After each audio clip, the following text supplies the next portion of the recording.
साहब श्री हृदयानंद की धरती सिवान से आपका स्वागत।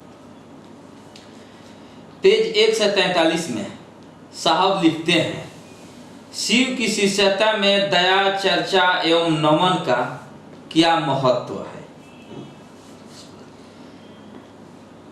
भारतीय अध्यात्म के आकाश और क्षितिज दोनों ही शिव हैं। आदि और अंत भी शिव हैं। भारत में जब भी अध्यात्म की बात चलेगी तो सबसे पहले शिव का नाम आएगा ही आएगा। वहीं से अध्यात्म की शुरुआत है। अध्यात्म के जनक हैं, यानी जन्मदाता हैं। और उनके गुरु स्वरूप की चर्चा बहुत सारी पुस्तकों में, वेद पुराण शास्त्रों में भी आती है कि वो आदि गुरु हैं। उनके कुछ शिष्यों और प्रशिष्यों कहते हैं शिष्यों के शिष्य को, तो उनके शिष्यों और प्रशिष्यों के नाम का भी उल्लेख मिलता है। तो पता नहीं कब से, अति प्राचीन काल से, ऐसे समझें कि जब से शिव हैं तब से अध्यात्म की दुनिया में अध्यात्म का जनक उन्हें कहा जाता है। और उनका ज्ञानदाता स्वरूप हमेशा से पूजित है। उन्हें लोगों ने गुरु माना है। लेकिन हम आप अभी जिस परिवेश में रहते हैं, जहाँ भी हैं, हमारे आपके मन में कभी भी अध्यात्म के लिए कोई जिज्ञासा, कोई ललक पैदा नहीं होती। संसार मिथ्या है, यानी यहाँ अपना कोई नहीं है, या हमारे मन में नहीं आता है, या कभी मन में आ गया तो याद भी नहीं रहता है। हमारा आपका कोई प्रियजन या कोई भी आदमी जब मृत्यु को प्राप्त होता है, उसको लेकर हम आप शमशान में जाते हैं। कुछ देर के लिए हमारा आपका मन वैराग्य में जाता है, जिसको श्मशान वैराग्य कहा गया है। यानी जितनी देर हम आप श्मशान में रहते हैं, उतनी देर तक ही याद रहता है कि एक दिन मैं भी इसी तरह से यहाँ आऊंगा। और फिर श्मशान से निकलते ही हमको आपको ये बात भूल जाती है। इस तरह भूल जाती है जैसे लगता है कि हमें कभी मरना ही नहीं है। हालांकि इसमें मैं एक बात और कहना चाहूँगी। अब तो लोगों के मन पर श्मशान भी वैराग्य नहीं डाल रहा है। श्मशान में भी लोग तरह तरह की बातें करते हैं। श्मशान में भी लोग चुप नहीं रह पाते हैं, वैराग्य की स्थिति में नहीं जाते हैं और ऐसा नहीं सोचते हैं कि मेरे सामने भी ये दिन आएगा। तो हम आप जब श्मशान से लौटते हैं तो मन फिर जगत के आकर्षण में डूब जाता है। हाय हाय में डूब जाता है, ये नहीं हुआ, वो नहीं हुआ, ये करो, वो करो। और साहब कहते हैं कि हमारा आपका मन विचारों को पैदा करने वाली एक अदृश्य मशीन है। यानी मन कभी खाली नहीं रहता है। मन में हमेशा विचार आते जाते रहते हैं। यह इतना शक्तिशाली है कि हमको आपको एक क्षण भी खाली नहीं रहने देता है, चैन से, शांति से नहीं रहने देता है। लेकिन ये दिखता नहीं है। और जब तक हमारे आपके मन में परमात्मा या शिव के प्रति आकर्षण पैदा नहीं होगा, तब तक हमारे आपके मन में विचारों की दौड़, इच्छाओं की दौड़ चलती रहेगी। इसी के निदान के लिए, इसी की समाप्ति के लिए कि हम आप चैन से जी सकें, गुरु पद की शुरुआत हुई। अब यहाँ बात हो रही है शिव के गुरु पद की। तो जब हम आप शिव को गुरु मानते हैं और हमारे आपके मन में परमात्मा को पाने की इच्छा पैदा हो जाए, क्योंकि ये इच्छा गुरु ही पैदा करते हैं, तभी हमारे आपके विचारों की दौड़, इच्छाओं की उठापटक या अभिलाषा, तभी ये बंद होगा और तभी हम आप आनंद की स्थिति में जाएंगे। तो हम आप जानते हैं, जो लोग भी शिव को गुरु मानते हैं उन्हें 3 सूत्र करने पड़ते हैं, जिसे हम आप दया, चर्चा और नमन कहते हैं। अभी कलयुग में हम आप जानते हैं कि प्रथम शिव शिष्य हमारे आपके साहब के बारे में हमको आपको जानकारी है या मालूम है कि वह शिव के शिष्य हैं, इसमें हमको आपको कोई शंका नहीं है।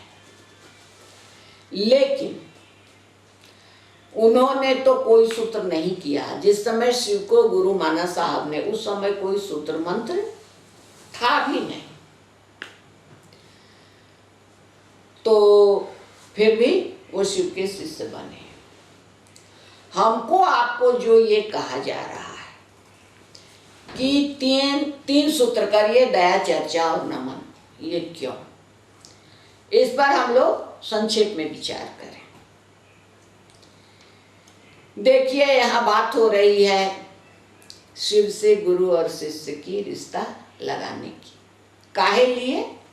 विचारों की उठापटक बंद हो, इच्छाओं की दौड़ समाप्त हो और हम आप शांति से, आनंद से जी सके। इसके लिए तो इसके लिए हमको आपको 3 काम साहब ने बताया है।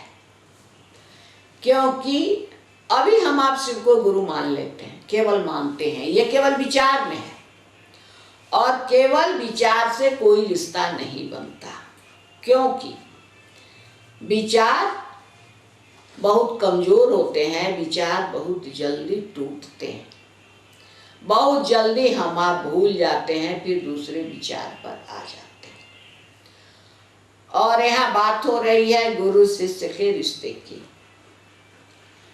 तो जब ये विचार अधिक देर तक हमारे आपके मन में टिकने लगे कि शिव मेरे गुरु हैं, तो अधिक देर तक जब टिकने लगेंगे ये विचार, तो उसी को कहते हैं भाव।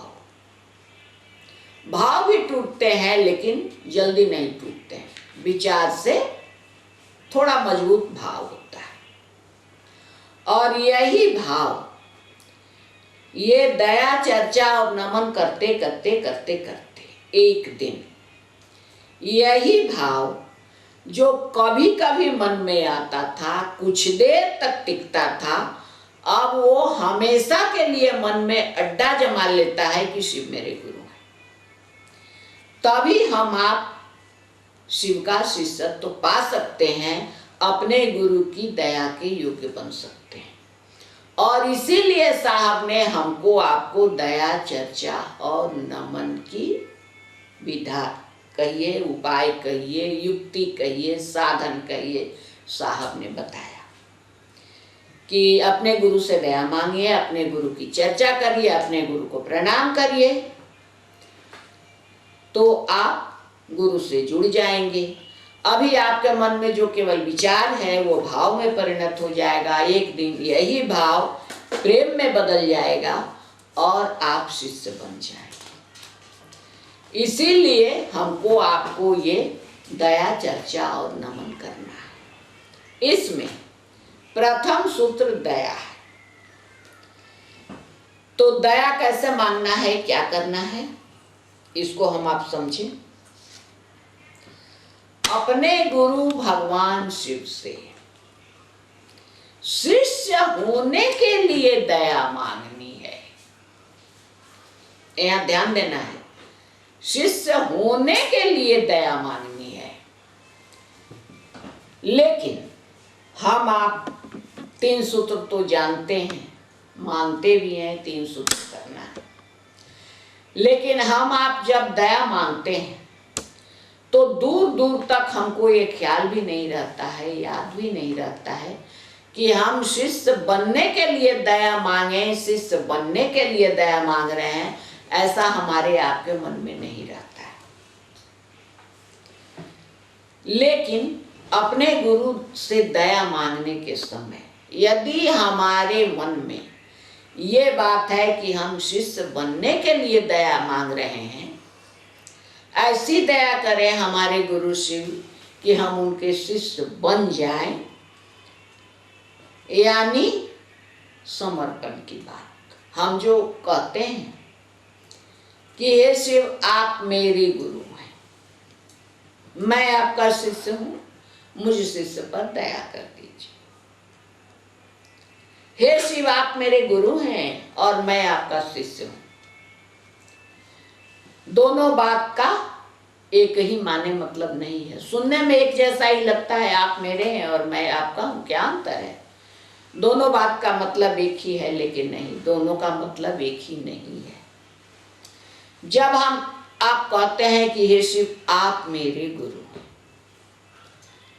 तो जिस चीज को भी हम आप कहते हैं मेरा, तो हम आप उस पर अपना अधिकार जमाते हैं। हमारा आपका मन ये सोचता है, ये मानता है कि ये मेरी वस्तु है या मेरा। रिश्ते में चाहे कोई भी हो, ये मेरा है। उसके बाद हम आप कहते हैं मैं आपका शिष्य हूं।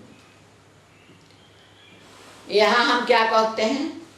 मैं आपका शिष्य हूं, अर्थात मैं आपका क्या हूं? शिष्य हूं।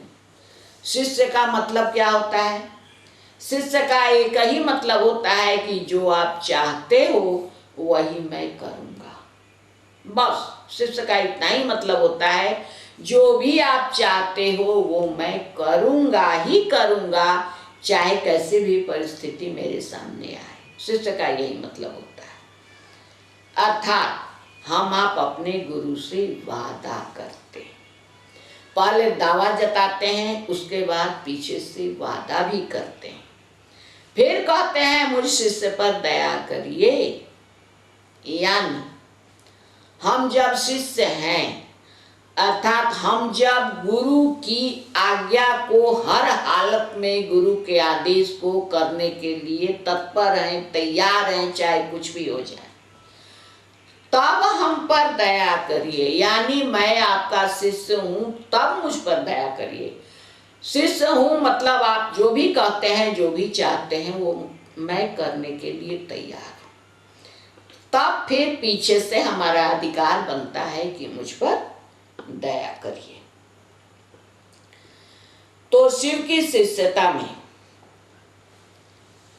ऐसा माना गया है, अध्यात्म के क्षेत्र में गुरु की दया पर ही सब कुछ निर्भर है।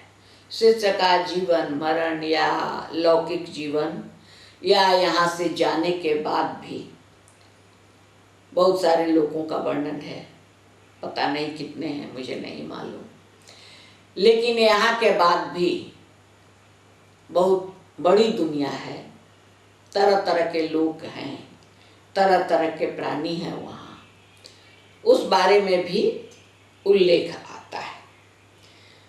तो हमारा आपका जीवन केवल इस धरती तक ही सीमित नहीं है।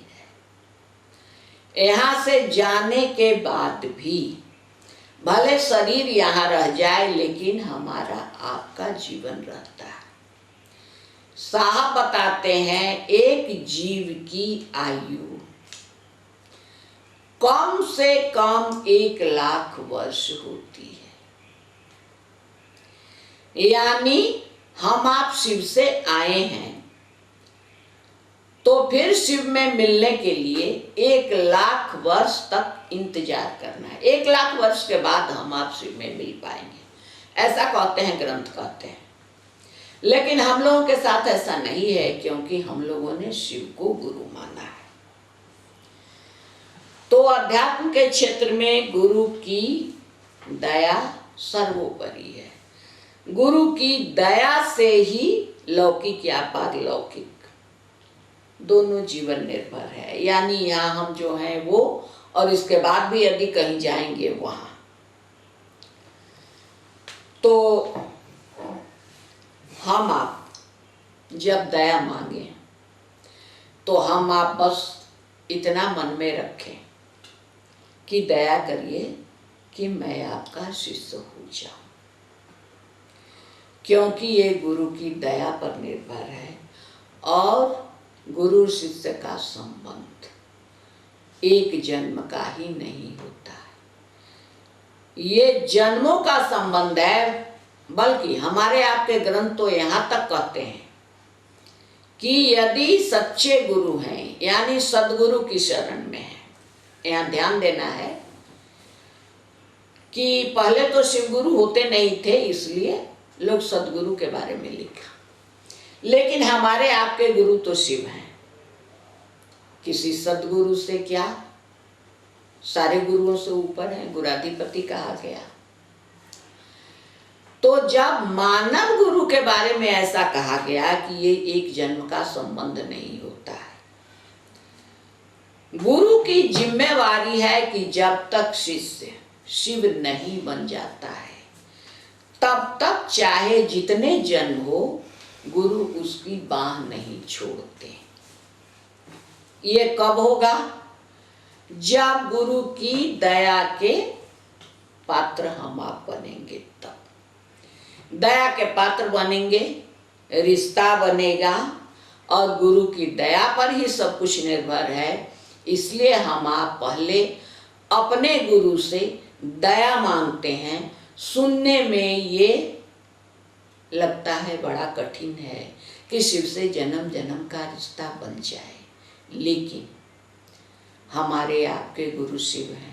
उनकी दया से असंभव भी संभव हो सकता है, होता है, ऐसा लोगों ने अनुभव किया है। इसीलिए हमारे आपके साहब ने कहा कि पहले अपने गुरु से दया मांगी जानी चाहिए।